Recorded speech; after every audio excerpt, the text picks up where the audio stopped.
ನನ್ನ ತಂದೆ ನನಗೆ ಶಿಕ್ಷಣ ಕೊಡಿಸಬೇಕು ಎಂದು ಶತಪ್ರಯತ್ನ ಪಟ್ಟರು. ಅಂದು ಬಡತನದಿಂದಾಗಿ ಹೆಚ್ಚಿನ ಉನ್ನತ ಶಿಕ್ಷಣ ಪಡೆಯುವುದಕ್ಕಾಗಲಿಲ್ಲ.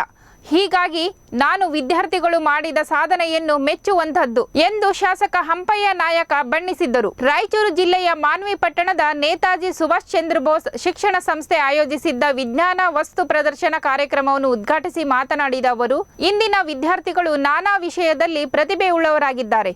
ಯಾಕೆಂದರೆ ಪೋಷಕರು ಸಹ ಮಕ್ಕಳಿಗೆ ಸಾಥ್ ನೀಡಿದಾಗ ಮಾತ್ರ ಮಕ್ಕಳ ಪ್ರತಿಭೆ ಗುರುತಿಸಲು ಸಾಧ್ಯ ಎಂದರು.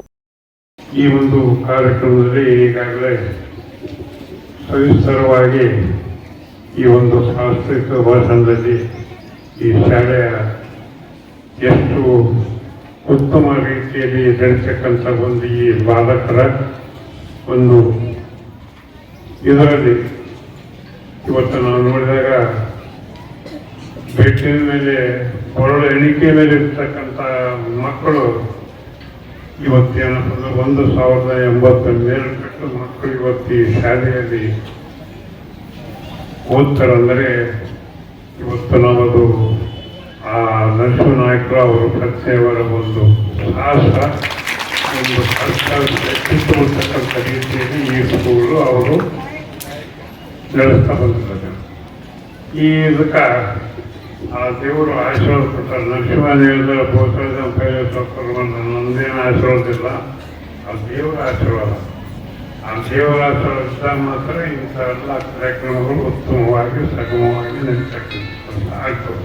ಹಾಗಾಗಿ ನಾವು ಮಾಡ್ತಕ್ಕಂಥದ್ದು ಜನಪ್ರತಿನಿಧಿಗಳ ಒಂದು ಪ್ರತಿಯೊಬ್ಬರಿಗೆ ಕೇಳಿದ್ರೆ ಸ್ವಲ್ಪ ಅವರಿಗೆ ಸಹಾಯ ಮಾಡ್ತಕ್ಕಂಥ ಕೆಲಸ ಪೂರ್ತಿ ನಾವು ಸಹಾಯ ಮಾಡಿ ಕಷ್ಟ ನಿವಾರಣೆ ಮಾಡ್ತಕ್ಕಂಥದ್ದು ಆಗೋದಲ್ಲ. ಅವನ್ನೆಲ್ಲ ಒಂದು ಉತ್ತಮವಾದಂಥ ರೀತಿಯಲ್ಲಿ ಉತ್ತಮವಾದಂಥ ಯಾವುದೇ ಸಮಾಜಕ್ಕೆ ಕೆಲಸ ಆಗ್ತಂದರೆ ಸಮಾಜಕ್ಕೆ ಒಳ್ಳೆಯ ಆಗ್ತಂದ್ರೆ ಅಂಥ ಒಂದು ಇದಕ್ಕೆ ನಾವೇನಂದ್ರೆ ಜನಪ್ರತಿನಿಧಿ ಆದವರು ನಾವು ಸಹಾಯ ಮಾಡ್ತಕ್ಕಂಥದ್ದು ಅನ್ನಿರ್ಬೇಕು, ಮಾಡಬೇಕು. ಹಾಗಾಗಿ ನಾವು ಮಾಡಿದ್ದೀವಿ. ಮುಂದಾದರೂ ಕೂಡ ಈ ಶಾಲೆಗೆ ಅವ್ರು ಹೇಳ್ದಂಗೆ ಒಂದು ನೀರಿನ ಕೊರತೆ, ಒಂದು ಕಂಪೌಂಡಿನ ಕೊರತೆ. ನಾನು ಈಗಾಗಲೇ ಆ ನೀರನ್ನು ಫಸ್ಟು ನೀರನ್ನು ಕೊರತೆ ನೀಗಿಸ್ತಕ್ಕಂಥ